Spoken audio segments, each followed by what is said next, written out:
Louis Vuitton is the most valuable luxury fashion brand in the world. Its CEO, Bernard Arnault, is also the second wealthiest man on the planet with a net worth of around $180 billion.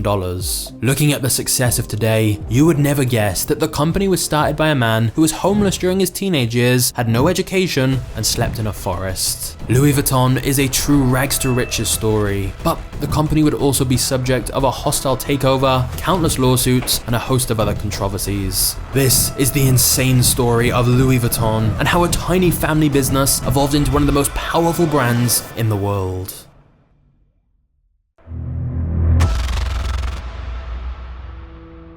Louis Vuitton was born in 1821 and grew up working on his family farm in France in a small village called Ancaille in the middle of nowhere. They had no electricity and no running water. Louis's father Xavier was a miller and farmer, whilst his mother Corinne made hats to help make some extra cash. There are no records showing that Louis ever received an education. The nearest school was in a village 6 miles away, and it's believed he worked full-time on the family farm without learning how to read or write. Louis would have been working in the fields every day from dusk till dawn, just to make enough food to help feed his family. Needless to say, the Vuittons were struggling financially, and young Louis was born into a situation that should have doomed him from ever having a bright future. And then, things got much worse. Louis's mother died when he was just 10 years old, and his father quickly remarried another woman. But Louis's new stepmother was incredibly controlling and manipulative towards him, and he constantly got into fights with her. And so, when he was just 13 years old, he ran away from home with plans to go to Paris. He slipped out in the middle of the night without even saying goodbye. There was just one problem. Paris was 225 miles away, and Louis had no money or food, so he was forced to walk along dirt roads. Most nights, he slept in the woods with an empty stomach and just a cloak to keep him warm. Every time he ran into a new village, he would do odd jobs in exchange for food or coins. However, there was never enough money left over for housing, so he continued to sleep in the woods or wherever he could find shelter for the night.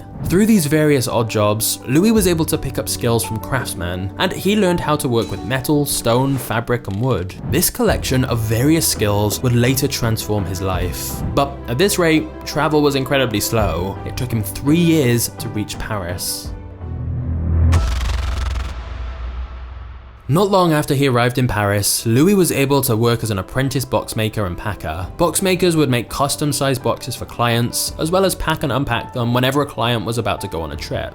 This job allowed him to meet many people from the upper class who were looking for custom-made luggage for their travels. And Louis worked here for several years, learning the craft and working as hard as he could. In fact, in 1851, the Empress of France ended up being a customer and took notice of his fine craftsmanship. She appointed him as her personal boxmaker and packer. For most boxmakers, this would be the highest honor anyone could ever achieve in their career. Louis had gone from a homeless teenager with nothing to his name to now working a prestigious job amongst royalty. That was a massive achievement on its own. But Louis Vuitton had an even bigger vision for his future. After getting married when he was 33, Louis used his savings to start his own business and opened up his own box-making workshop in Paris to begin selling his own products. You see, Louis had noticed a major flaw in the luggage of the day. All of the boxes were made of leather and had rounded dome-shaped tops, so that rain would roll off the top of the luggage. The major issue was that it was impossible to stack them, so packers had to carry the boxes one by one. Louis began experimenting with different materials to use instead, and found that canvas was lighter, durable, and more water resistant, which meant the trunks could have flat tops instead.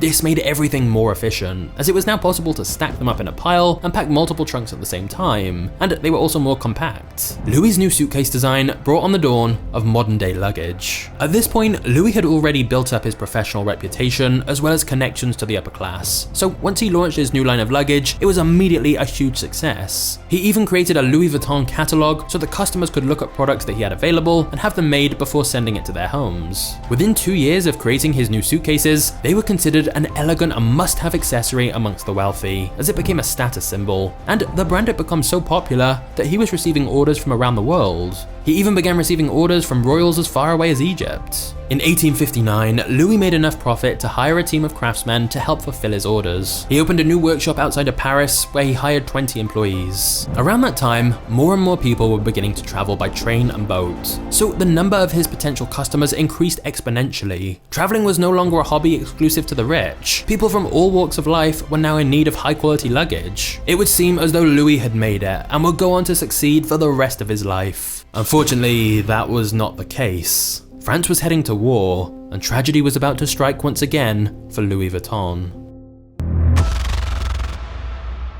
In 1870, when Louis was 49 years old, the Franco-Prussian War broke out. Louis had to flee his home and live in a cramped shelter with thousands of others. Food supplies were extremely low, and he feared for his life. When Louis could finally return to his shop in 1871, everything was destroyed. Windows were smashed, equipment was stolen, and he had lost everything he'd worked so hard for. But instead of giving up, he decided to use his savings to rebuild the business, and vowed that it would be even better than it was before. With so many people displaced from the war, there were far more empty shops available for rent throughout the city. So Louis Vuitton took advantage of this by opening his new shop in a much more wealthy, aristocratic location in Paris. It was perfect, because it was right next to the railway station and the Grand Hotel, so travelers who needed new luggage didn't need to go far to find the Louis Vuitton store. By 1872, he came out with a brand new design, luggage made out of a beige canvas with stripes. This became incredibly popular, and people loved showing off the modern style. Many other brands tried to copy his style, but his bags were such ridiculously high quality that customers still preferred a true Louis Vuitton bag.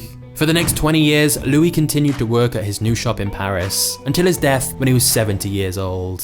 But his legacy was able to live on through his son Georges, who took over the family business. Georges sought out to expand the brand globally, such as opening a popular store in London. At this point, Louis Vuitton luggage was so popular that many other box makers were beginning to make counterfeits. So in 1896, Georges Vuitton brought out the now iconic LV monogram to make it harder to copy. The LV were his father's initials, in honor of the man who started the brand. But he also came up with the idea of adding a revolutionary new lock on the trunks that would make it impossible for thieves to pick them. By the year 1900, the company had 100 employees, and it continued to grow year after year. All of the employees were trained for a very long time in order to become expert box makers. Even to this day, Louis Vuitton employees train for 18 months to 2 years before they're trusted to make one of the products on their own. The company also began to expand into a whole new line of products because of another fashion icon, Coco Chanel. In 1925, she commissioned a small dome-shaped handbag. At first, this was a design that she personally came up with, and it was just for her. However, it would go on to be mass-produced, and it was given the name Alma. This was massively successful, so Louis Vuitton decided to make more small leather bags like the Keepall, Speedy, and No. Before Louis Vuitton, handbags were often seen as quite inelegant and bulky, but the company played a big role in them being seen as much more fashionable. Georges Vuitton died in 1936, and the company was then passed over to his son, Gaston Louis. However, Gaston took over the company at a very difficult time, because in just a few years, France was once again heading to war. During World War II, contracts were cancelled, and Gaston was forced to shut down the Louis Vuitton factory. Paris was under siege again. The only way Gaston Vuitton could save the business was to collaborate with Nazi Germany. An author named Stephanie Bonvinci wrote a book called Louis Vuitton, A French Saga. During her research of the company archives, she asked if she could see records from World War II. Almost immediately, the representatives from the company tried to avoid showing her the information. They claimed that all of the documents from 1930 to 1945 were destroyed in a fire. But after doing a lot of digging into other historic documents, Stephanie discovered that Louis Vuitton was able to open a glamorous ground floor shopfront in the Hotel de Parc throughout the Nazi regime, as they collaborated with them. Meanwhile, several other brands were forced to shut down because they refused to cooperate with the Nazis. Clearly, the company was ashamed of this part of their history, but they would argue Gaston did what he needed to do in order for the company to survive. Other fashion designers like Coco Chanel also collaborated with the Nazis in order to make sure her business in Paris was not destroyed. If it were not for their choice to work with the enemy, their brands likely would no longer be around today.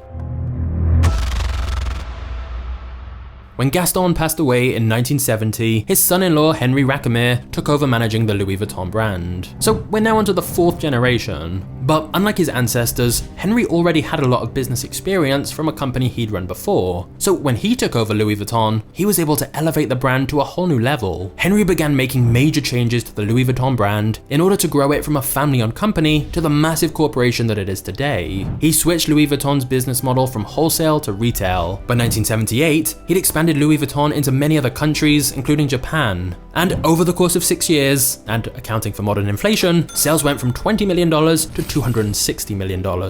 And so, in 1984, Henri decided to take the company public, and Louis Vuitton sold out the 1 million shares valued at $63.63 each. Henri took this momentum and influx of cash and began opening more stores all across the globe. By 1987, Louis Vuitton reached $1 billion in sales. It was far beyond what young Louis could have ever dreamed of when he first opened his first store in Paris. Henri also decided that the company should combine with Moet Hennessy, a luxury drinks company which produced champagne and cognac.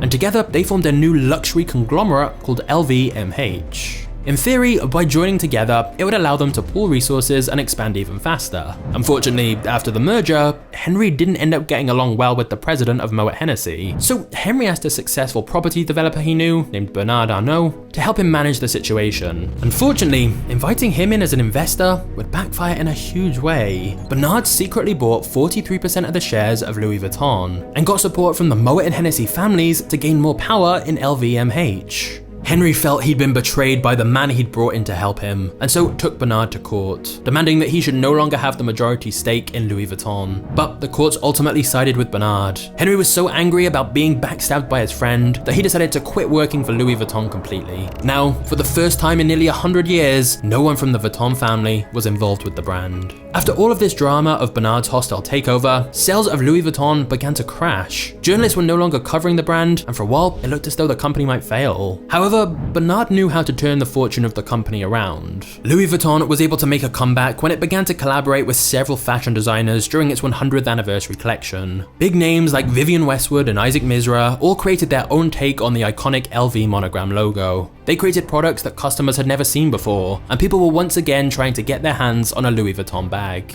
Ultimately, Bernard's investment in Louis Vuitton paid off in a massive way. He is now the CEO of LVMH, and in 2021, Forbes officially dubbed him the richest man in the world with a net worth of over $180 billion.